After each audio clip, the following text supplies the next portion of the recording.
based on your question and your response.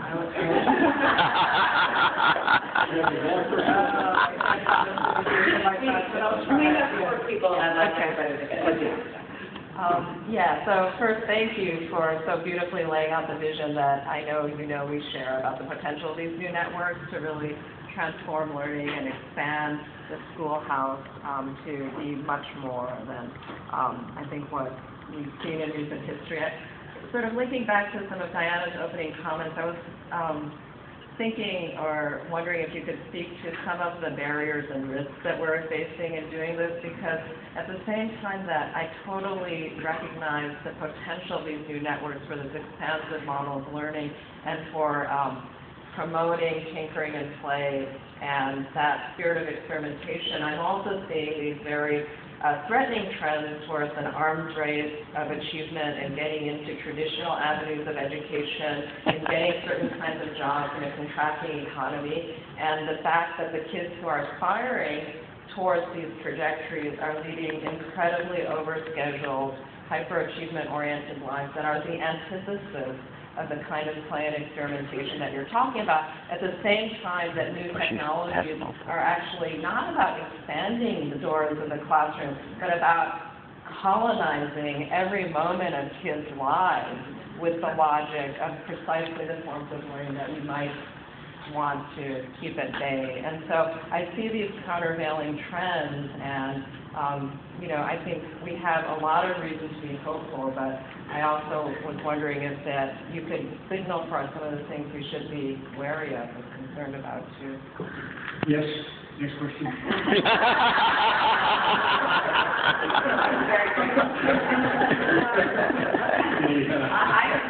I'm not at all coming from New York City. I'm all familiar with what you're talking about. With ironic, I would like to keep begging you, please write your next book, please write your next book, and your connected thing, are you going to release that here? Okay, well, you have half those entries there. Where I think yeah, she's a writer. The two issues I think that the forcing functions on the horizon. One, believe it or not, is Asia is finally waking up to the fact that their methods of education, which we are now systematically trying to copy, are so 20th century that they're going to overthrow it.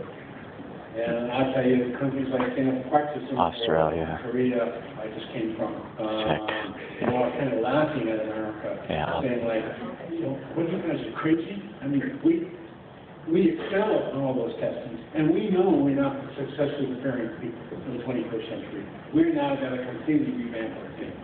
But the bigger problem is this notion of permission scale, which is why I brought up play, and this kind of reverse notion of safety. Because in fact, the most unsafe thing you can do is not let the kids actually start to understand how to interact with the world. And so, I think we have a huge problem there. And I think it's part of the immediate problem of creating a fear-based culture. And that fear-based culture has very little backing to it. Hi. Okay. Hi, I'm Vimo from Malaysia. I think I'm one of the examples that you mentioned, like Asian that can create things, so that's why I'm here. So my question is, how the assessment or evaluation could be blended in the proposed blended epistemology? How? Because in Asian, we want to go proof. Right. Well, not just Asia, by the way. Everybody I run into, especially in Washington, wants proof. The proof is denied the beholder. I keep thinking, going back to the question from the entrepreneur or also being a venture capitalist, to some extent, more of an angel.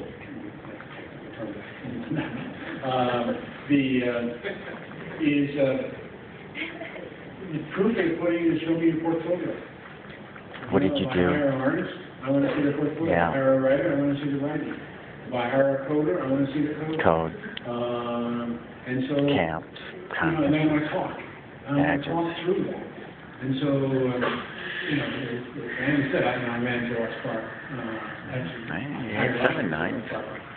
35 years ago. Can we get 8 or 9? I never once have ever looked at a transcript of a student. To me, for what I'm looking for, the transcripts are meaningless. And the game is, let's have a conversation around something we've done. Wow. And then I will get a sense for what your sensibilities, what are the nuances that you bring to the table, and so on and so forth. And David, I don't know if you knew this, but I did also ran a commission for a little while. I ran for Jewish Public at UC Irvine, in the computer science department. I instituted a policy when I was allowed to. Took me out of that job. Where, you know, if you graduate, the undergraduate applies to you to get to A+, average dependent, unless you want to go to law and the court, you get something. But if you get an A+ student, I look for the highest variance. So I get an A+ student that consists of all A+ and a few Fs. I say, that kid is research potential. Because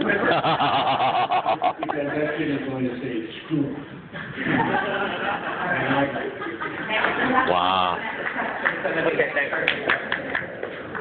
Hi, I'm Yvette Wong from Michigan State University. I'm a PhD student, and I was really interested in your tacit learning transfer argument, especially because I feel a lot of the research that we do is in academic silos, and as a young scholar, I am encouraged to stay within my own field. However, going to conferences such as this one, HCI and communication, I feel like my work speaks to a broader audience. Could you give any advice to a young scholar in terms of how to disseminate our knowledge to different communities? Oh, there's a political thing there. Political. Fighting. And getting your work out, speaking about your work, et cetera, is critical.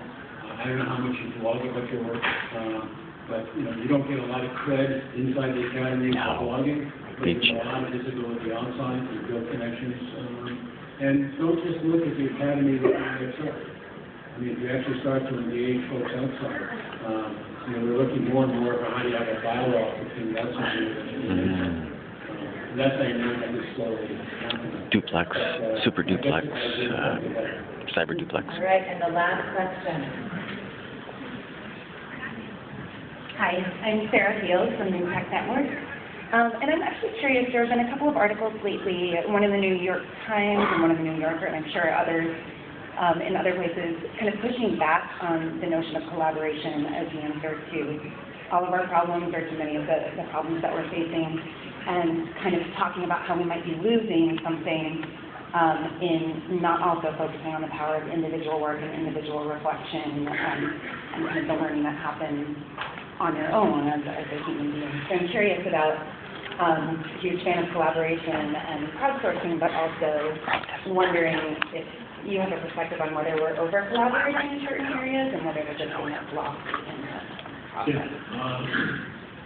I don't think we know how to do collaboration very well. And I would call us to look much more carefully at what happens in architecture studios and how you have much more reflexive forms of critiquing, not criticism, how the measures actually play out in these studios.